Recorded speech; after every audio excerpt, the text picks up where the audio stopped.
The 15 hardest boss fights of 2020. As the year closes out, it's worth looking back on all of the video game bosses that made our lives miserable, or the fun ones at least.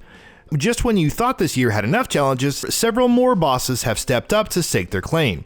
Let's take a look at 15 of the toughest boss fights of 2020. As usual, spoilers are inbound. Omega Zero Mega Man Zero ZX Legacy Collection.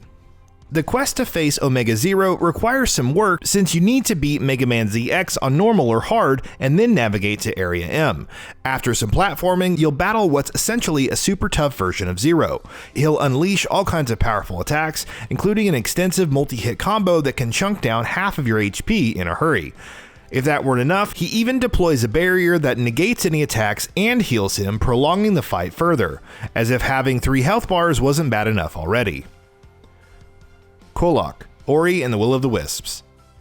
Your mileage may vary on how difficult this fight is. The first part is more of a platforming challenge as Ori runs away from Kolok, platforming and swimming through the water. Upon reaching the boss arena, where you'll be hard pressed to heal beforehand, it's a test of getting close enough to damage it while avoiding its swipes. Then the entire area fills with water and there's even more nonsense like shadowy projectiles to avoid. And if you happen to die, then have fun redoing the entire first part. The Unchained Mortal Shell. The Unchained is an interesting fight to close out Cold Symmetry Souls-like, especially with its multiple phases and annoying hitboxes.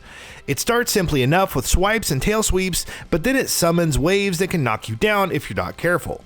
Then it brings in other enemies to attack you while it continues its onslaught. If all of that wasn't enough, it creates a whirlpool that can suck in any of its minions to heal itself, and which insta-kills the player if they wander in. Walk in with the wrong setup and this fight could be even tougher. ISHMELGA the Ebon Knight, The Legend of Heroes Trails of Cold Steel 4. While many of the fights in Trails of Cold Steel 4 can be easy and somewhat cheesable thanks to different orders and power leveling, ISHMELGA in its mech form is a different story. That's because mechs scale differently, negating any ability to power level. Even with Valimar gaining power throughout the game and having 2 other party members in this fight, ISHMELGA is still rough, capable of damaging everyone and sealing their abilities, draining HP, and even burning a single target with massive damage. LAVENZA Persona 5 Royal. Caroline and Justine were already pretty tough in the original game, but LAVENZA takes things to a whole new level in Persona 5 Royal. Accessible only in New Game Plus, she has a whopping 20,000 HP, acts twice in a turn, and has access to numerous powerful attacks like Cosmic Flare, Maegaon, Megadoleon, and much more. However, perhaps the most challenging aspect of this fight is having to deal 5,000 or more damage within 9 turns in specific ways. This must be done after each time she loses 25% of her total health, or else she'll insta-kill the whole party. Bahamut, Final Fantasy VII Remake. Completing all of Chandley's battle intel reports and VR battles will unlock the ability to fight Bahamut. Being max level and having fully upgraded weapons and materia is just the beginning though. Along the highly damaging attacks, which only become more frequent as his health drops, and Umbral Aura, which hits you for unavoidable damage over time, Bahamut will also initiate a 5-second countdown before casting Mega Flare. Staggering it before the countdown ends is vital lest the party wipes. Being patient and picking opportunities to strike is key, but it will still take a couple of tries to succeed. Max, Streets of Rage 4.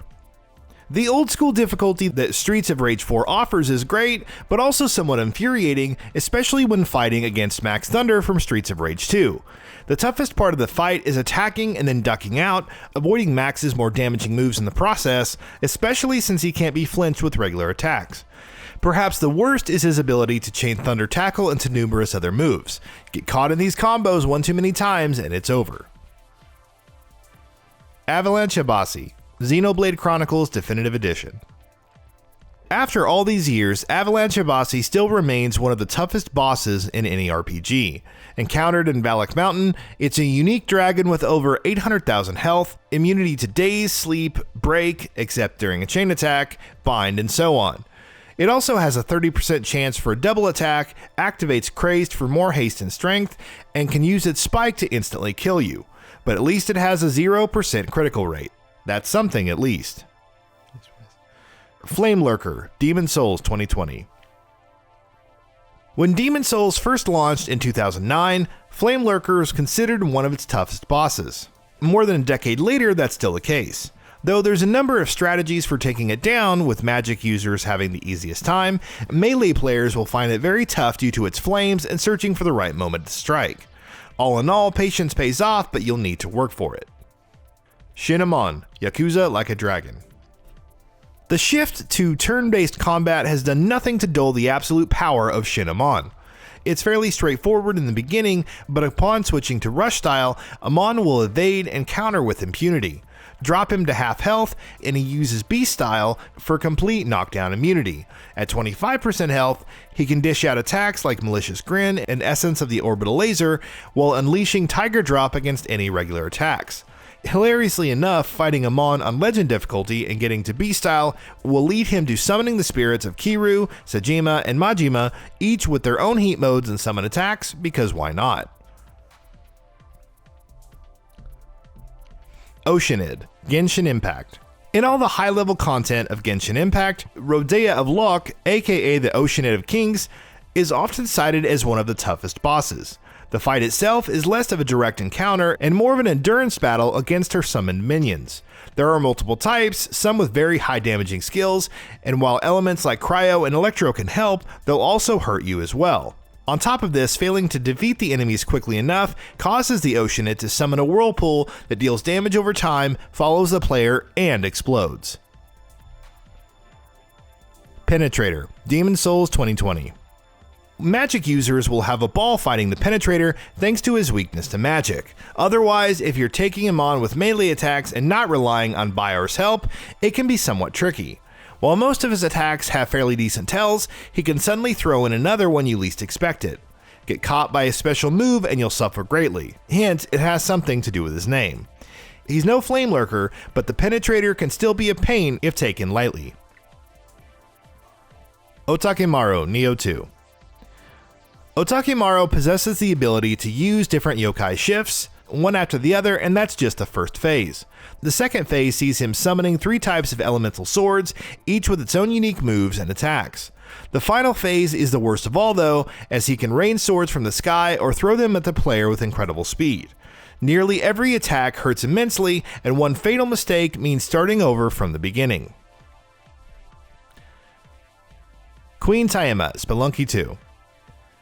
As the final boss of Spelunky 2, for one of its endings anyway, Queen TIAMAT seems rather unassuming with her floating water bubbles. However, then she starts spawning enemies, inking your screen and making it harder to see. You can only damage her face but get too close or throw a bomb at her and she'll knock everything back. If you don't have the jetpack or the shotgun, this fight is all the more difficult and time consuming. GLOCKTOPUS, Exit the Dungeon. By popular demand, the GLOCKTOPUS was added as an optional boss with the Hello to Arms update. The first phase is all about dodging its multitude of bullets and beams, all the while trying to figure out the jet ski controls and dodges. If you survive that, then it's on to the second phase in a more traditional arena, albeit with the boss shooting bullets and beams, dropping boulders, the list goes on. If you truly seek the very worst that Exit the Dungeon has to offer, then challenge the GLOCKTOPUS if you dare. And that wraps it up. If you like what we are doing, please consider subscribing to our channel, and don't forget to switch on the bell notification icon. That way you will never miss out on any of our videos.